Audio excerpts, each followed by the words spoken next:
खैबर पख्तूनख्वा में परसों इलेक्शन हुआ, कोई एक शिकायत आपको मौसूल हुई?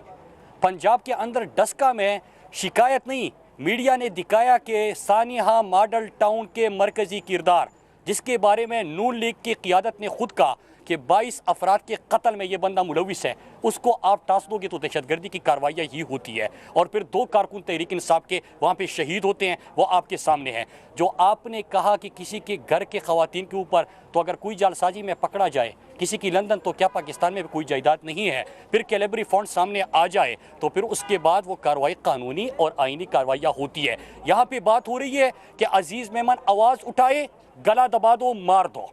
यहाँ पे कोई और हलीम अदरी शेख आवाज़ उठाए, उसकी आवाज़ को दबा दो। यहाँ पे खुद उज़ैर बलूच की JIT रिपोर्ट कहती है कि पुलिस के मोबाइलों को इस्तेमाल करके अपने मुखालिफिन को इन्होंने मारा, उन पुलिस मोबाइल में भरा, उनको लेके गए, उनको मार दिया गया। इनके अपने IG की रिपोर्ट है कि सिंध हाई कोर्ट में जो जमा किया है कि सिंध पुलिस के अंदर क्रिमिनल्स भर्ती किए गए हैं। ये मुराद अली शाह भी इनका सहूलतकार है। मुराद अली शाह की काबिलियत क्या है? फाइनेंस मिनिस्टर लगा दिया, सब्सिडी दे दो, शुगर मिल पे कब्जा करवा दो, ये सपोर्ट कर दो, जारी पेंशनर निकालो, उनके ढाके में मजीद सपोर्ट कर दो। तो ये तमाम पूरी कौम के सामने वाज़ेह है। मुरासी साहब ये बता दें कि हमने ये देखा है कि आपको इशू उठाती हैं पाकिस्तान तरीके से, अच्छा है, बेहतर है कि हुकूमत की तरफ से एक अपोजिशन की हिमायत की जिस सूरत में भी आ रही है, आप अपोजिशन लीडर के लिए कर क्या सकते हैं यहाँ पर बैठकर, ये बताएं। देखिए एक चीज़, जिसको इंतकाम का निशाना बनाया जा रहा है सिंध हुकूमत की तरफ से, उस अपोजिशन लीडर के लिए आप यहाँ क्या कर सकते हैं? देखिए पहली चीज़ ये कि जो उनका रवैया है, जो जमहूरियत के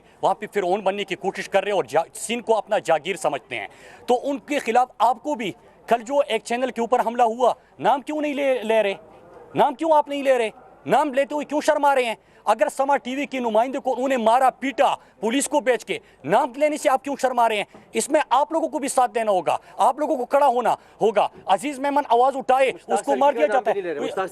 मुश्ताक सरकी का भी नाम ले रहे, आप नाम नहीं ले रहे, आप लोगों के नाम ले, आप खड़े हो जाए, ठीक है। लेकिन एक इशू यहाँ पे वफाकी हुकूमत भी बिल्कुल इसके ऊपर बात करेगी, वफाकी हुकूमत को भी इक़दामात करने होंगे। लेकिन अजीब चीज़ है कि अगर आप उनसे बात करो कि 5.5 करोड़ सिंध के सियासत का किधर चला गया, 18वीं तरमीम इख्तियारात हमसे लेना चाहते हैं। अगर आप सवाल करो कि स्कूलों से टीचर क्यों गायब है, फिर फरियाद। अगर आप सवाल करो कि सिंध की तरक्की का बजट फेक अकाउंट्स की नज़र क्यों हुआ, तो फिर उसके बाद 2 मुराद जानते हैं भाई, वहीद मुराद, एक मुराद सईद, मुराद अली शाह नहीं जानते। YouTube पर Googly TV देखने के लिए youtube.com की सर्च बार में Googly TV टाइप करें। Googly TV के पेज पर सुर्ख रंग के सब्सक्रिप्शन वाले बटन पर क्लिक करना ना भूलिए। YouTube पर अपलोड होने वाली वीडियो से बाखबर रहने के लिए बेल आइकॉन पर क्लिक कीजिए। आपको हर नई आने वाली वीडियो के बारे में नोटिफिकेशन मौसूल हो जाएगा।